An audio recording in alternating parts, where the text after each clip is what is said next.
Update करेंगे आपको साहिवाल से। डीपीओ साहिवाल फैसल शहजाद और डिप्टी कमिश्नर साहिवाल इकरामुल हक का मुहर्रमुल हराम के जुलूस और मजालिस के सिक्योरिटी इंतजामात के हवाले से जिला हॉल साहिवाल में मीटिंग का इनेकाद।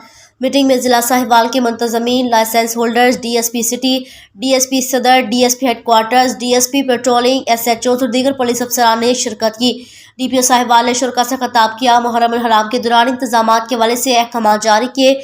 माह मुहर्रमुल हराम के दौरान शहादत हजरत इमाम हुसैन के सिलसिले में जिला भर में कुल 211 जुलूस और 807 मजालिस मुनाकिद की जाएंगी। वक्त और एसओपीज की पाबंदी की जाए।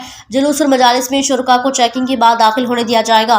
जुलूस के आगाज से पहले स्वीपिंग और सर्चिंग अमल में लाई जाएगी। बाज़ाब्ता इखलाक की पाबंदी को हर सूरत यकीनी बनाया जाएगा। पुलिस और इंतजामिया के साथ मिलकर माह मुकद्दस को अमन और भाईचारे की मिसाल बनाया जाएगा। माजी की तरह इस बार भी अमन अमान कायम रखना अव्वलीन तरजीहात में शामिल है। मुहर्रमुल हराम के दौरान साहिवाल पुलिस की तरफ से फुल प्रूफ सिक्योरिटी इंतजाम किए गए हैं। Ahmed Hasan, division Sahiwal news.